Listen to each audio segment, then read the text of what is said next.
Hello students, आज हम लोग जेईई एडवांस 2018 में पूछे गए कैपेसिटर का क्वेश्चन डिस्कस करते हैं। देखिए क्वेश्चन क्या है। Three identical capacitor C1, C2, C3 have capacitance of 1 microfarad each and they are uncharged initially. तीन कैपेसिटर डायग्राम में दिख रहा है C1, C2, C3 और तीनों का वैल्यू दिया है कितना। तीनों का वैल्यू है 1 माइक्रोफैराड, 1 माइक्रोफैराड, 1 माइक्रोफैराड और ये भी 1 माइक्रोफैराड और इस तरह से कनेक्टेड है। C1 is then filled completely with a dielectric material of relative permittivity epsilon R. यहाँ डायग्राम में दिख रहा है, यहाँ डाइलेक्ट्रिक कांस्टेंट एप्सिलॉन आर है इस डाइलेक्ट्रिक का। The cell electromotive force V naught equal to 8 volt, ये वैल्यू दिया हुआ है कितना, 8 volt. The first the switch S1 is closed while S2 open, S1 को क्लोज कर दिया गया और S2 ओपन है। तो पहले इस डायग्राम को हम लोग सॉल्व करते हैं। देखिए ध्यान से देखिए इस डायग्राम को, अगर हम लोग S1 को क्लोज कर दें और S2 को ओपन रखें तो C1 और C2 ये डिस्कनेक्टेड है, इस सर्किट में कनेक्टेड अभी नहीं है। कनेक्टेड क्या है, सिर्फ एक यही सर्किट कनेक्टेड है C3, तो ये चार्ज हो जाएगा। कितना चार्ज आ जाएगा, Q equal to CV। C का वैल्यू है कितना, 1 माइक्रोफैराड और V का वैल्यू कितना है, 8 वोल्ट। मतलब अब जो अपना नया इस छोटे से सर्किट में इधर हम छोटा सा डायग्राम ड्रॉ कर लेते हैं जिसमें हमको C1 और C2 का ज़रूरत है ही नहीं क्योंकि वो इस सर्किट में कनेक्टेड है ही नहीं। ये S1 closed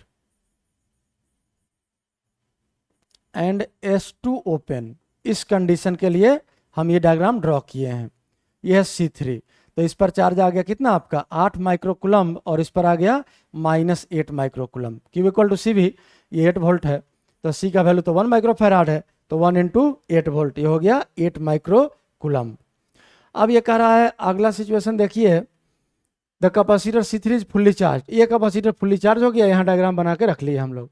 S1 is open, अब S1 को ओपन कर दिया, तो जैसे ही S1 को ओपन करेगा, ध्यान से देखिए डायग्राम को, ये बैटरी डिस्कनेक्टेड हो गया सर्किट से and S2 is close simultaneously और S2 को क्लोज कर दिया। तो जैसे ही S2 को क्लोज करेगा और S1 को ओपन, तो ये बैटरी साइड हो गया अब सर्किट से और ये छोटा सा एक सर्किट बच गया 3 कैपेसिटर का, जहां इधर C3 है चार्ज कैपेसिटर है और ये C1 और C2 ये दोनों अनचार्ज कैपेसिटर है। इस डायग्राम को अगर हम लोग ड्रॉ कर लें, यहाँ डाइलेक्ट्रिक है, डाइलेक्ट्रिक कांस्टेंट एप्सिलॉन आर है और यहाँ एक कैपेसिटर ये C3 था, इस पर 8 माइक्रोकुलम्ब और इस पर -8 माइक्रोकुलम्ब चार्ज है और एक कैपेसिटर यहाँ और है, इसमें डाइलेक्ट्रिक नहीं है लेकिन दोनों का कैपेसिटेंस 1 ही है। अब यहाँ देखिए, अगर इस कैपेसिटर का हम लोग नेट कैपेसिटेंस यहाँ लिखे हैं तो C1 है 1 और एप्सिलॉन आर से मल्टीप्लाई कर दिए, तो इस कैपेसिटर कैपेसिटेंस हो गया कितना, epsilon R microfarad.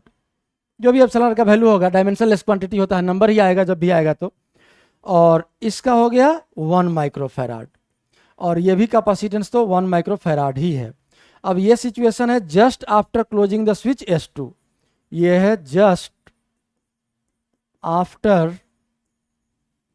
Closing S2 को क्लोज करने के जस्ट बाद का सिचुएशन। अगर इसी को सेचुरेशन स्टेट में हम लोग देखें तो सेचुरेशन स्टेट में इन दोनों कैपेसिटर्स पर चार्ज सेम रहेगा क्योंकि सीरीज में ये कनेक्टेड है और इस पर अगर ये डाइलेक्ट्रिक भी है और कैपेसिटेंस हो गया कितना, एप्सिलॉन आर, और इसका कैपेसिटेंस कितना 1 और दोनों का डायमेंशन माइक्रोफैराड में ही रहेगा यूनिट। अब इस पर अगर मान लें कि Q चार्ज आया तो यहाँ भी क्या आएगा, Q ही आएगा। इस पर क्या आएगा, -Q, इस पर भी क्या आएगा, -Q। यहाँ मान लिए कि यही कैपिटल Q था या 8 ही माने हैं तो ये हो जाएगा 8 माइनस स्मॉल q, यहाँ हो जाएगा -8 minus small q। Simple charge distribute कर दिए।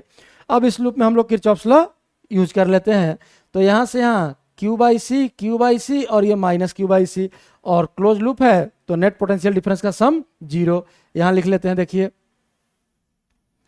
तो ये वैल्यू आपका आ गया Q/εr और प्लस Q/1 इस कैपेसिटर के लिए और -8 माइनस Q/1 और इक्वल्स 0। अगर पूरे इक्वेशन में हम लोग एप्सिलॉन आर से मल्टीप्लाई कर दें तो ध्यान से देखिए इक्वेशन क्या बन जाएगा, Q plus Q epsilon are और minus minus plus Q epsilon are, मतलब 2Q एप्सिलॉन आर और 8 एप्सिलॉन आर, तो उधर जाके ये प्लस हो जाएगा 8 एप्सिलॉन आर।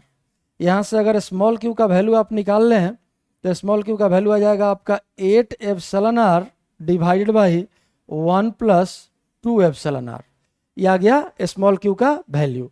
अब ध्यान से देखिए क्वेश्चन में क्या दिया है, the charge on C3 is found to be 5 microcoulomb. इसी कैपेसिटर पर चार्ज दिया है, तो एक्चुअल में इस कैपेसिटर पर चार्ज कितना था, देखिए यहाँ 8 माइनस क्यू, मतलब 8 माइनस क्यू का वैल्यू कितना दिया है 5 माइक्रोकुलम। तो यहाँ सब्ट्रैक्ट कर लेते हैं 8 माइनस 8 एप्सिलॉन आर, यहाँ लिख लेते हैं 8 minus 8 epsilon r divided by 1 plus 2 epsilon are और इक्वल्स कितना दिया है 5।